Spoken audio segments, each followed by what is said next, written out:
And now, you're tuned into RBLR, the home of Tampa Bay's Reveler Sports. Hello, everyone, and welcome back to your RBLR Rays show. We welcome you back again, and this time I've got a very special returning guest, Carter Brantley, back again on the show. Welcome back, Carter. Carter, really glad to have you. Appreciate it. I like the welcome back, Carter. I feel like that was a TV show or something. It was a little bit past my time. I don't know, but I appreciate you having me on for sure. Yeah, super happy to have you back on. You're obviously kicking it over on the Buck Show. You guys are killing it over there. Really. It's always fun when we can do a little crossover. So excited Absolutely. to have you on, and we are excited to have all of you here who are watching, listening, however you may be consuming this content, reading it via. Maybe we have Do we have like text transcribe? Maybe we should look into that if we don't already. Right. Make sure we're hitting everybody. But if you are here and you are consuming this content, please like, subscribe, follow, continue to be building what we're building here at the RBLR network. We're excited to have you here. We're excited to bring you along with us, and we're glad that you are here because we're doing this for you guys. We're doing this to continue to build this awesome community. So if you want to be a part of building that community and seeing where we're going to go and where we're going from here, like, subscribe, follow, and you'll just be a part of what we're building. And tonight we've got a pretty awesome show to build on. There's been quite a bit of news in the last week. It's probably going to be one of our more jam-packed news shows of the offseason, just because we had a couple deadlines pop off in the last week that will give us some things to talk about. So we got a packed show today. We're going to talk about, first off, somebody who is well worthy of being talked about, one of our player reviews. We're going to start off with a player review of maybe the best player on the team, maybe one of the best players in the American League. We'll get to that. We're also going to talk about 40-man fallout,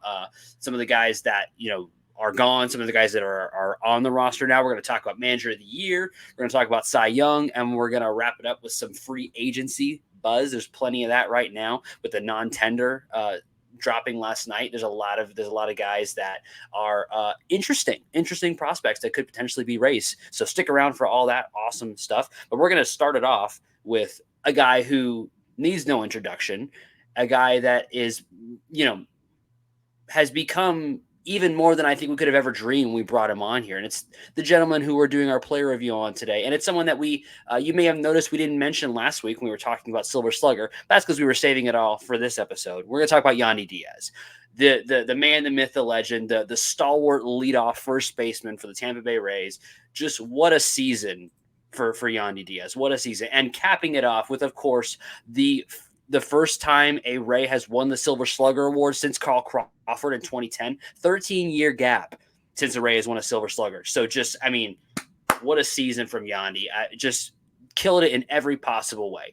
And there's a lot of ways you could look at, we could just read off his slash line, which was obviously fantastic. But I want to talk about a couple of things that really show how well he excelled, just above and beyond this last season. And I want to talk about it in the context of a statement that I'd like to make about Yandy Diaz. And that is that he is the best first baseman in the American League. And I don't think it's close. He's among the best first basemen in all of baseball, in my opinion, but I think he's unequivocally the best first baseman in the American League. And I've got a couple of stats to back that up. Just a couple things that I think make it super clear if you don't already think that way already. Number one, first in WRC plus among first basemen in all of baseball, by the way, not just the American League, in all of baseball, first in WRC plus, meaning basically he adds the most value with his bat of any player that's man's first base in all of baseball. He is third in FWAR, Fangraphs WAR, at a 4.7, first in the American League among first basemen. He is first in on-base percentage at a 4.10. He is fifth. He has the fifth lowest K percentage in the American League among first basemen. What does that mean? He walks a ton. He gets on base a ton. He does not strike out. That's usually pretty good. And he is third in weighted on-base percentage in all of MLB and first in the American League. So all the key stats that we talk about, we look at a value somebody can add offensively.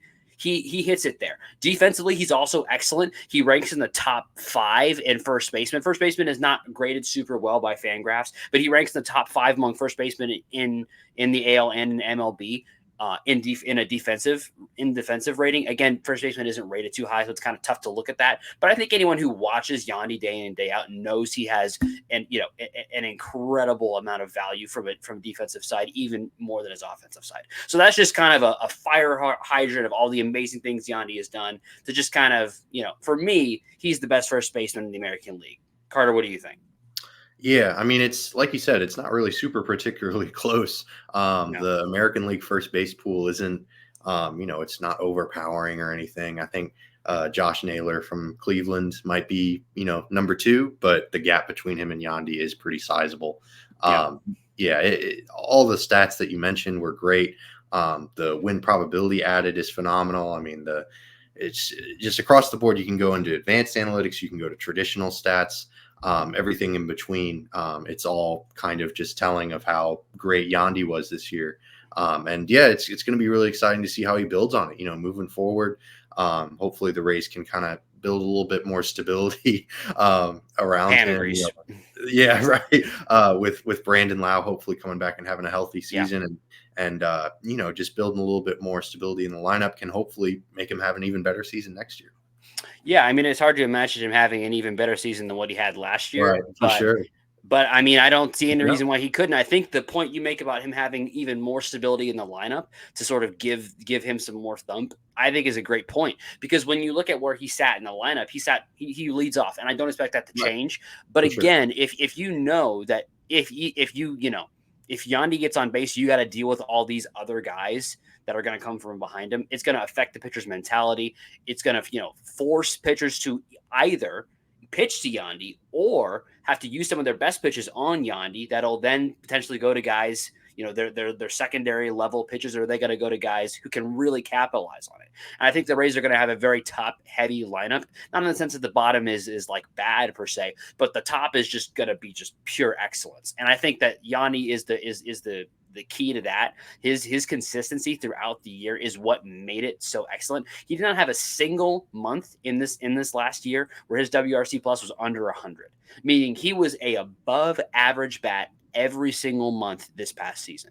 That is consistency. Consistency is one of the most valuable, aspects of any performance, whether that's, an athletic performance or any sort of work performance or, school performance, whatever. Consistency is the name of the game. So he's been able to do that for so long. One of my favorite stats that I looked up as I was sort of, combing through some of the greatness that Yandy put on display this last season comes in the form of the off stat. Off is a stat I've mentioned it a couple times on the show in the last couple weeks because it's a stat that I find really interesting. And it basically, it grades how many runs you create above average. And that is with your bat as well as with your legs running base paths. Now, Yandy is not a guy who creates a lot of runs through the base paths. He's not a speedster. He's not stealing a lot of bases, which to me makes it so much more impressive that in the American League last year, the only person who had a higher off stat was Shohei Ohtani. Shohei Ohtani had a 60.6 off stat, which is bonkers. But number 2, Yandy Diaz. So in a stat that would take into account the guys who are speed demons, who are stealing bases, who are legging out triples and doubles where they wouldn't normally get that, where that a stat like that is valued, Yandy still creates so much value with his bat that he is above those guys, those speedster type guys. So just it's just so clear that Yandy is pure excellence, and anybody who is, sleeping on Yandy anymore is just, they're missing out. I think generally the media has kind of come around and is giving Yandy his flowers, obviously giving him the Silver Slugger. I don't know if I would have been able to control myself if they hadn't given Yandy the Silver Slugger, because it was so clear. By the way, my other favorite stat that I found was that the gap between Yandy and the next closest first baseman in the American League in WRC plus was 35 points. So they're literally saying he's creating 35 more runs than the next closest first baseman. And if you include qualified hitters only, it's a 46 run difference. Tristan Casas had a really, really sort of underratedly good season. I don't think people talked about him enough. By the way, 130 WRC plus out of Tristan Casas. That's a name to watch. A name I am now slightly, more afraid of. But what are some of the things? Do you have any particularly favorite moments from Yandy over this last year? Oh man, it's hard to pick really because they're like when a guy has a great season like this, and baseball is a war of attrition. So many games, there's so many moments that you can point to where a guy really kind of excelled and showed out. But I think that, oh man, the beginning of the year he was as hot as ever. That obviously the 13 game winning streak was famous throughout baseball, and everyone was talking about it. And Yandy obviously played a huge role in that. As he played a huge role in the success of the Rays throughout the season, but especially that beginning of the season. I know it's kind of a lazy out because it's not really a moment, but those first 13 games, just like the rest of the team, he was hitting it as hard as anyone else. And it was really fun to watch. Because the lineup was clicking, it was humming. It's kind of like the Phillies with Kyle Schwarber. They have Schwarber in that leadoff spot, and he just gets on you. Yandy's kind of the same way, except he doesn't hit below 200. He leads the American League in batting average, but he also hits the crap out of the ball, just like Carl Schwarber. So, it was definitely a lot of fun to watch him this season, and especially at the beginning of the season. Yeah, absolutely. So it brings up an interesting point. I'd love to get your thoughts on this with how valuable of a bat that Yandy has been. Obviously, we see him in the leadoff spot. Do you think the Rays should consider moving him out of the leadoff spot? That's something I've seen occasionally people have brought up. Is because his bat is just so valuable and so powerful. Should we see him in the 4-hole, the 3-hole? Is that something you think that you'd like to see the Rays do, or you think the Rays should do? I don't know. I certainly see its merit because you create more traffic on the base paths to set him up for his successful at bats, so that he's not just hitting with nobody on to start the game every time. But at the same time, like if it ain't broke, don't break it, that kind of thing. So I kind of push back against it because he clearly had such a huge amount of success this past season.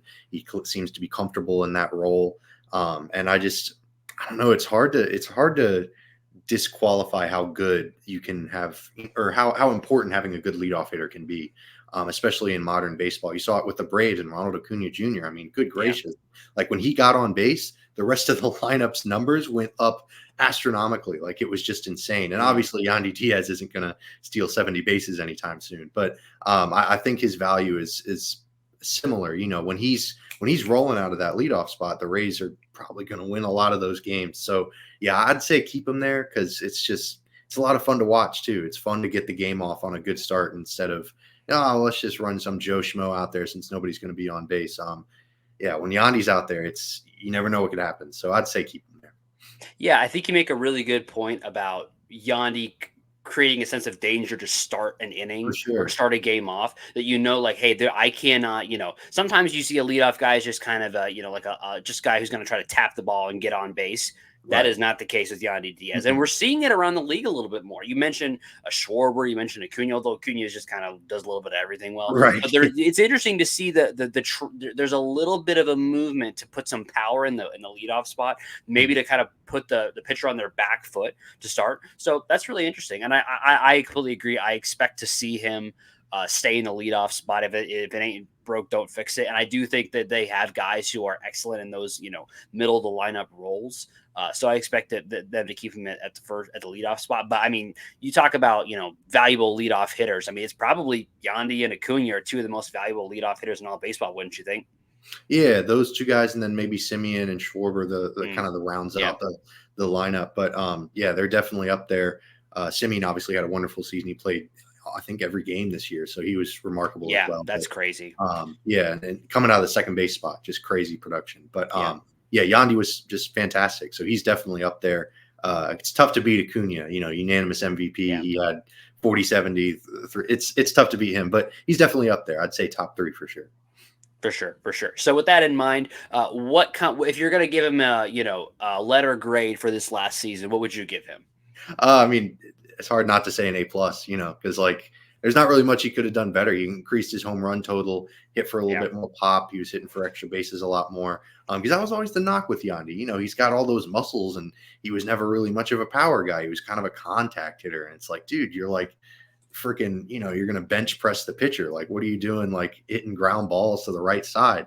He increased his power numbers, and yet he also increased his contact numbers, which is insane to think about. So A+ all the way. No comments. Yep. And I've mentioned it a couple times. We've been doing these player reviews. I've been saving my A+ for one player only. I don't like to give out A+ left and right. I think, A+ is like the best you could possibly be. Yandy's the best you can possibly be. Absolutely. He was, he got MVP votes. I mean, he was a difference maker for this Rays team. I shudder to think where this team would have been without him, but it was very glad to have him on this team. And it's crazy to think about where he's come from. Hey, there's this guy we just got, all the, and we don't know how good he might be. He's got some really cool profiles, but we'll see what he can become. And now he's the, a top 1 or 2 first baseman in all of baseball and the best first baseman in the American League. It's a crazy world. It just goes to show if the Rays take a shot on the guy, there's a good chance that there's a reason for it. And, going into a little bit more of that, we saw some of the guys they're willing to take shots on and not willing to take shots on with the 40-man fallout that we saw happening on Tuesday. On Tuesday night, we made some finalizations of the 40-man roster before the Rule 5 draft, which is coming in December 6th. There's still about 3-4 weeks away before that actually happens, but the 40-man has been set. And those who could be protected have been protected. Some of the guys two of the guys that were added to the 40-man were Yaniel Curet, I believe how his name is pronounced, and Austin Shenton, 2 guys who were DFA'd, Cooper Criswell, Calvin Vaucher, who has now been traded. Among some of the Rule 5 eligible prospects the Rays didn't add that were of note, Willie Vasquez, Cole Wilcox, Ian Seymour, Heribito Hernandez, Karen Meisner, Anthony Molina, among others. What are your thoughts just, looking at some of that? Were you surprised by any of the people that were or weren't protected, or anything else surprising in that kind of player movement? Not particularly. I was a little surprised to see Fauché go. I thought that his time in Tampa was still kind of just beginning. He seemed like I don't want to compare him to Andrew Kittredge because Kittredge was an all-star, but it seemed like he was kind of on that same sort of slow progress trajectory. So I was a bit surprised to see him let go, but at the same time, who am I to question the Rays front office? They've proven time and time again that they know what they're doing, especially when it comes to pitchers. But I'm really excited to see the Curet guy. He's got some electric stuff down there in the minors. I'll be interested to see how he progresses, if they try to kind of move him towards the bullpen or what they're going to do with his arm, because he's just got some electric stuff. And obviously the Shenton, the corner infielder that they got in the Diego Castillo deal, that's pretty exciting too. It's a left-handed hitter. If there's one thing that I think that the Rays roster is really missing sometimes, it's some left-handed pop. And if Shenton can bring that, then that'd be wonderful. It'd be great to see him come up and make an impact on the major league level. But that's kind of my overall thoughts on it so far. Yeah, I think you make a good point about Austin Shenton being a left-handed batter. I think when I was sort of analyzing who I thought would come or go, I did overlook a little bit that he was a lefty. It didn't factor as much into my analysis of that as I think maybe it should have, because I think there's I think you make a really astute point there. Left-handed, batters are hard to come by that are of a high quality, and a corner infielder that's a left-handed bat is someone that's very valuable. So I think there's a good chance that's a good portion of the reason why he was added. Obviously, Cooper Criswell and Calvin Fauché were never going to be necessarily world beaters. At least we thought. I kind of thought the Calvin Fauché experiment just kind of ran its course. Just wasn't really working out. It would have been nice to see him go the route of Andrew Kittredge, like you mentioned, but it just didn't seem like it was kind of working out. Yeah. I was a little surprised to see Cole Wilcox not added, although because of his injury, there is a chance he just may not get taken. I will not be shocked if a guy like Cole Wilcox or even a Heribito Hernandez or Cameron Meisner are some of the guys we may lose going into the Rule 5 draft, but you never know. I would love to see those guys all stick around, but I also wouldn't be shocked if they go. Once again, the Rule 5 draft is on December 6th, so we got a little bit more time until then. Any of those guys that we just kind of mentioned, do you see any of them going in the Rule 5 draft?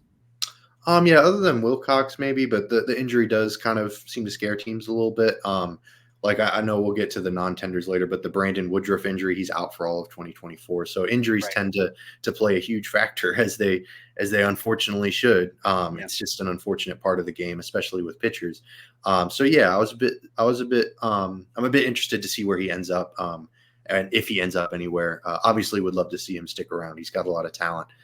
So we'll just have to see, but definitely interested to see how things shake out. Yeah, absolutely. We'll have to wait a little bit to see on that one. That's December 6th, so we got some time to wait on that. But one other thing that happened this last week was Manager of the Year was announced, and there was a little bit of a scuttlebutt on the Rays side of Twitter when that happened, because Brandon Hyde won to the surprise of very few people, even us on this show. Pat waxed eloquently about how he was, not going to be surprised if Brandon Hyde won, but that he felt that Cash should win. I agree with him. The voters did not. And not only did they not agree, but they really didn't agree. They gave Brandon Hyde Manager of the Year. They didn't give Kevin Cash a first place vote. That was very, very surprising to me. And not that Brandon Hyde, did a bad job, or the manager of the Texas Rangers did a bad job. They were obviously excellent, like top of the line. But the fact that they both got, all the first place votes, Cash didn't get a single one, that was a little surprising to me. Were you surprised by that as well? A little bit. The Rays certainly, as we've talked about on this show several times, they dealt with a multitude of injuries, unfortunately, this season. And, Cash was just stay the course, and very, very just, a solid presence in that dugout and that clubhouse. So I do believe that he might have been worthy of some consideration for the first place votes, but it's also tough with the Rays because they're just such a perennial success. Like, it's not really a surprise anymore. It's kind of like, well, yeah, the Rays are really good. Kevin Cash did a great job. What else is new? It's almost like voter fatigue. It's kind of, it's just kind of like, what's new? Like the Orioles and the Rangers, they were the new kids on the block this year. And, Bruce Bochy, it was his first season as the Rangers manager, and they immediately made the playoffs after struggling so mightily the past couple of years. So I kind of get it in some extent. But at the same time, like, it's kind of like with LeBron James, like over the past few years, like in his prime, he wasn't getting an MVP when he was the best player in basketball because voters were just like, yeah, LeBron James is amazing. Let's move on. And it's kind of the same way I feel like with Kevin Cash and the AL Manager of the Year. Yep. And it's unfortunate, at least in my opinion, because I think he's deserving, but For the sure. voter fatigue, I think, is very, very real. I was very surprised to see him not get any first place votes. I find that to be a little disingenuous, because how can you look at the job that Cash did over this last year and think that's not the best? How can none of the 30 people who voted on that think that's the best manager in baseball? I just find that hard to believe. I'm not going to take a shot. I am going to take a shot. The person who covers the team didn't feel that way. I'm just a little surprised by that. I'm, you can have your opinion. That's fine. I'm just a little surprised that the person who covers the team didn't feel that way. But that's okay. That's all right. It's not a problem. I was just a little surprised by that. I'm sure that Kevin Cash doesn't care. I'm sure he's going to just continue to go on and manage, because I think at this point in his career, what's left for him is a title. He's done everything else you can do. He's won the division. He's won the American League. There's only one thing left for him. There's only one, rung on the trophy case left, and that's World Series. So hopefully this will be the year that he does that. I'd love to see him do that.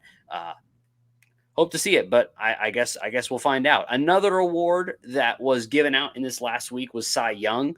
I just wanted to briefly mention it. A little bit of a sting in the eyes of some Rays fans is that Blake Snell was the winner from the National League, and especially singing as the last vestiges of that the trade the Rays made for him are just kind of going out with a whimper. That's a little unfortunate. It's a tough to watch when you look back on that trade. How do what's your feel on that trade as the dust has seemingly fully settled on that? Yeah, it's a rare Rays loss in a trade. It doesn't happen too often, but it happens. They missed out on Trey Turner a while ago. They had a chance to get him in the Steven Souza deal, and instead they got Steven Souza, and we all know how that kind of played out. And yeah, at the time, I feel like everyone was kind of like, oh, the Rays are at it again. They're doing their thing. Luis Patino, Francisco Mejia, oh, they're going to be great. And they kind of weren't, unfortunately. And Snell was on a relatively, I don't want to say super duper team friendly deal, but it wasn't super expensive to, $10 million for a Cy Young Award winner is not that bad. Yeah. So the Rays obviously would have loved to have his services this year with all the starting pitching injuries. But yeah, it stings, but it's part of the business. You're not going to bat 1,000. Even as the Rays front office, as successful as they are, they're going to have some misses. And unfortunately, this was one of them. Yeah, it was kind of an unfortunate situation. It just kind of seemed like the relationship between the two sides had deteriorated. Yeah, it was kind of unfortunate. It seemed like whatever happened, but like during and after Snell being taken out of that game in the World Series, something deteriorated beyond repair there. tough to say for sure. And we may never know truly what all that was said and done and happened in, inside the walls of Tropicana Field when all that was going on. But it's unfortunate that he had to move on. And, I'm happy for him, happy for his success. It's been kind of crazy that his only 2 seasons where he's been like fully healthy and firing on all cylinders, he's won the Cy Young. It's crazy. It's just sort of a side effect of the fact he's been hurt almost every other season he's pitched. Literally every season he's pitched, he's been hurt on some level. So, and even the season for the Rays where he won the Cy Young, one of the knocks against him when they were, when he was, in the running for the Cy Young was he missed some time because he was hurt. So, I mean, obviously he's a little bit of a glass cannon, but he is a cannon when he's functioning fully. So good for him. Happy to see that for him. The American League Cy Young, not a surprise at all. Garrett Cole, he deserved it. I throw up my mouth a little bit as I say it because I hate having to say it, but it's true. Yeah. Garrett Cole is really, really good, and he deserved to win the Cy Young. I was very happy to see Zach Eflin get a 1 second place vote, and he was 6th overall in voting. I think it's a really good recognition of how great he was this season. I think he had a couple of tough starts towards the end that kind of inflated some of his numbers and counting stats that kind of put him out of the running for Cy Young. And Cole was just so excellent that it would have been tough for anybody to beat him this year for Cy Young. But Eflin had a really nice season this year, so it was cool to see him get recognized there, at least that much. Yeah, absolutely. I mean, Eflin was probably one of the best free agent signings in Rays history, and he was definitely one of the best in the past offseason.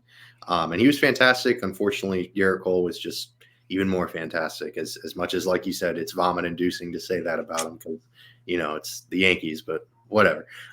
He was really good. And it was weird, all the unanimous votes. It was just like there was no variety at all. Like 98% of the Cy Young and MVP votes went to the winners. And it was like, God, like, I know that we're in this era of like everyone's really informed. Everyone's kind of on the same page when it comes to like evaluating talent and evaluating seasons. But good gracious, it'd be nice to at least see some kind of variety. But it was also one of these rare years where everyone was kind of like, yeah, this is pretty much who is the best at these respective awards. So I kind of get it. But hopefully next season's not the same because that would be kind of just boring for the award season. But we'll see.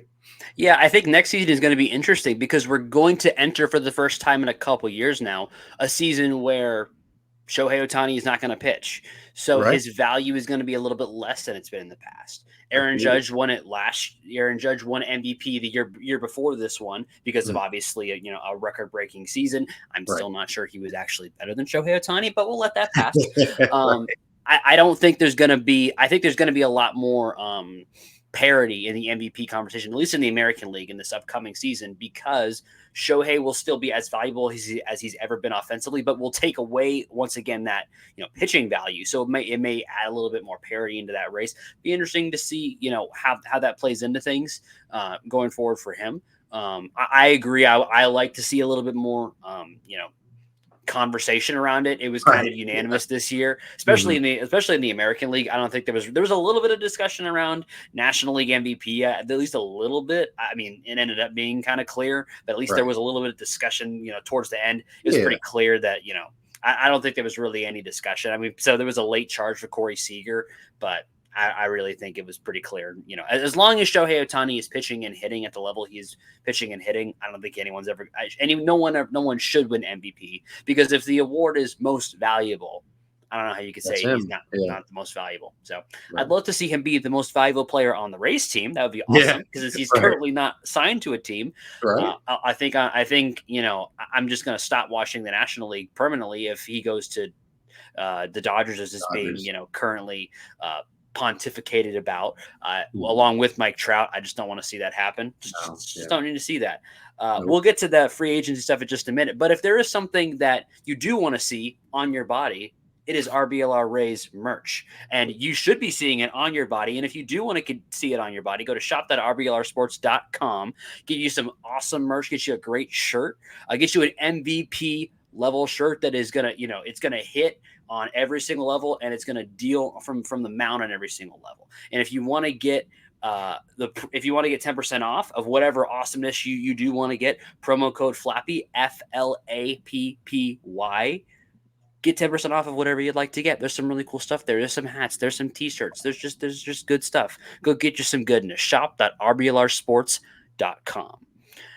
heading back into kind of the last big thing that had happened in this last week, and just some buzz in general. It's just sort of free agency has been ongoing. The biggest thing was the non-tender deadline that happened last night, where teams had the option. They had players who they were going to tender or non-tender contracts to their arbitration-eligible players. Several teams elected not to do that. The Rays tendered contracts to all their arbitration-eligible players, so no news there from the Rays side of things.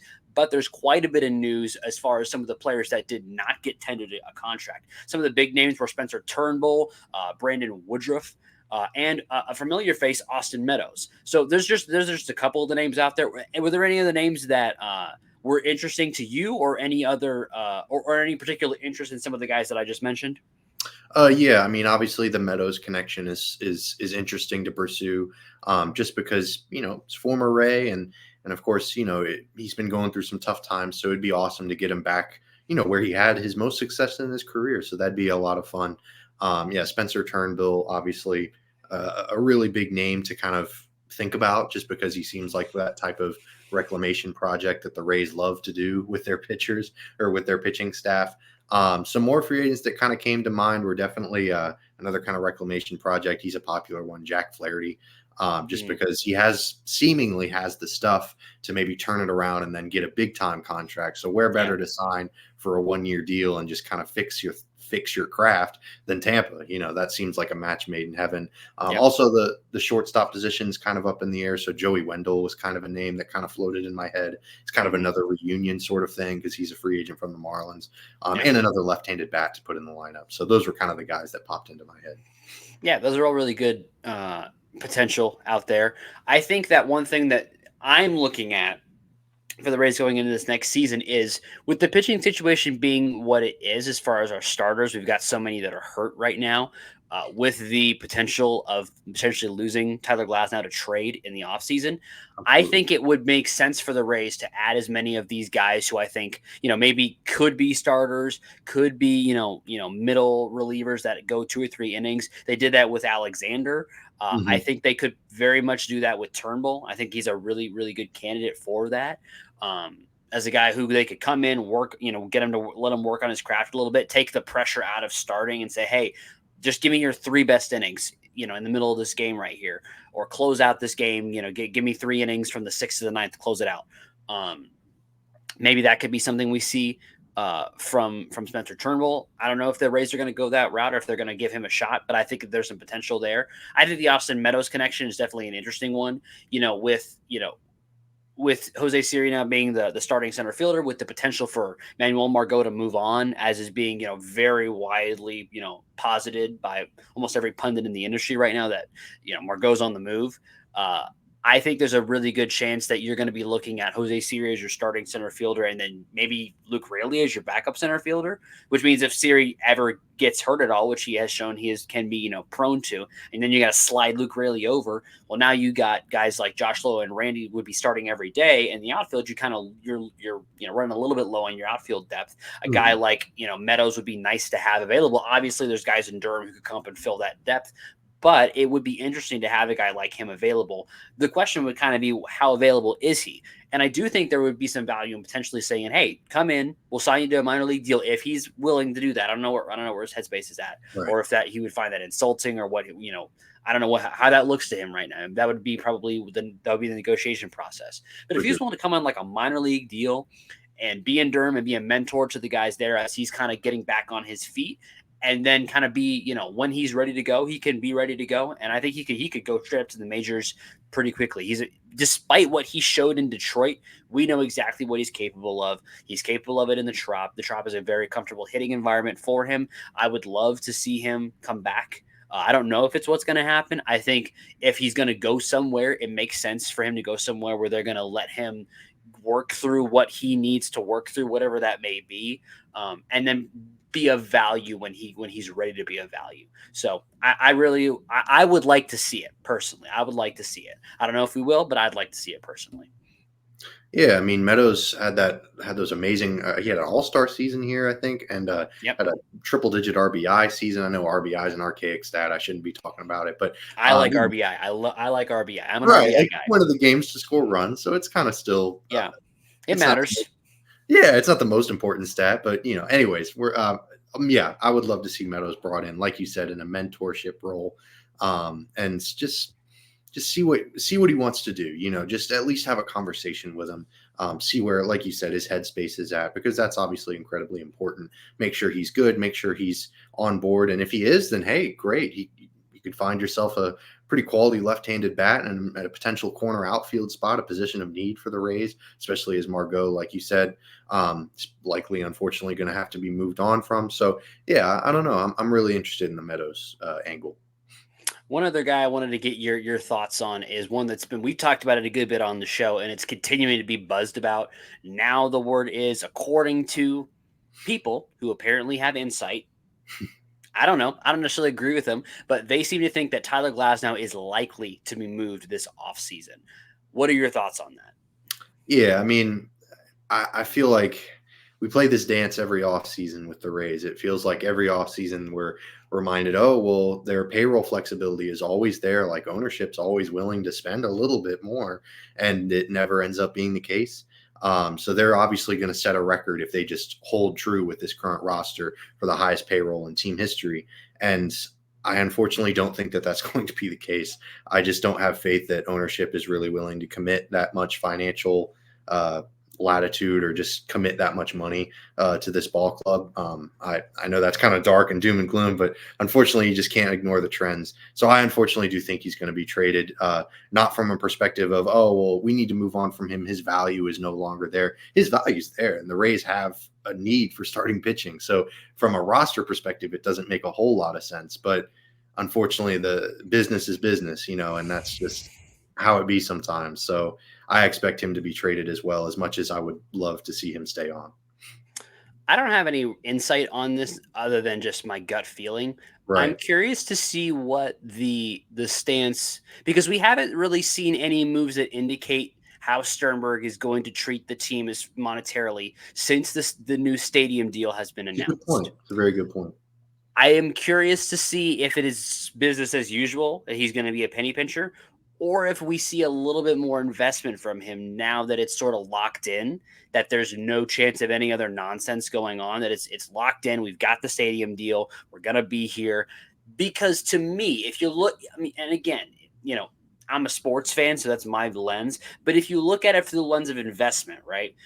If you're going to be locked into a location, you want to build, equity and build, connection with your customer base.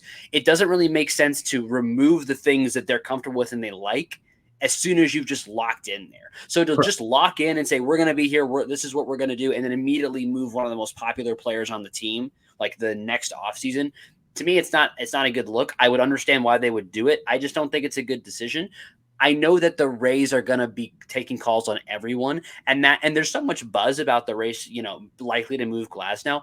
I wonder if some of the buzz that is being created, in that vein, is just the fact that the Rays are taking calls on everybody. That we know this. The Rays take calls on everybody, pretty much except for Wander Franco. They take calls on literally everybody, and they're listening. They're listening for a move to be made. So I don't know. It's impossible for me to know what the guys like Passan are interpreting and spitting back out onto the airwaves. But I wonder what the stance of Stu is going to be now that they're locked in. I don't know if it's going to change at all, but I hope it does. Any thoughts on that? Yeah, I hope that's true. I really would love to see the Rays actually commit to spending on an actual baseball team instead of just raking in the bottom 5 every season in payroll. Just because, man, it's depressing. Like, it's kind of like you can't really invest in a player jersey because you don't know if they're going to be there once they hit arbitration and once they actually start making real baseball money, because the Rays clearly have a talented front office.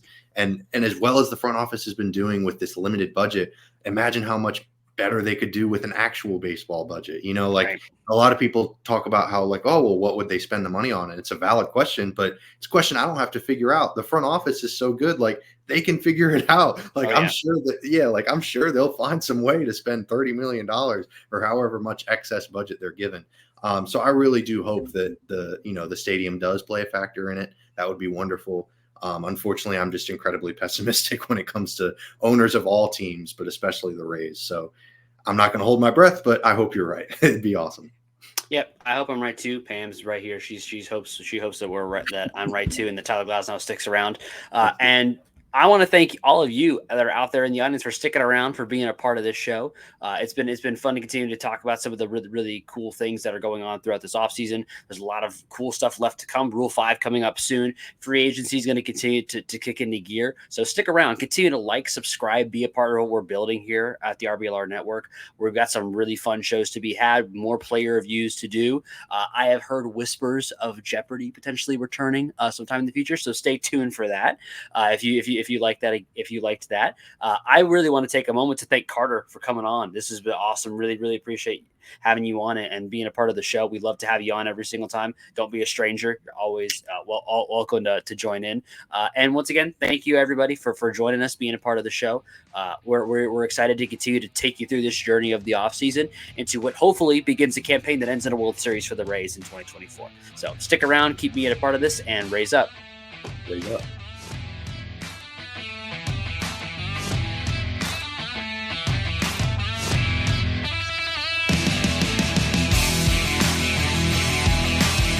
Thank you for tuning into this presentation by RBLR Sports. On your way out of the stadium, please remember to like and subscribe.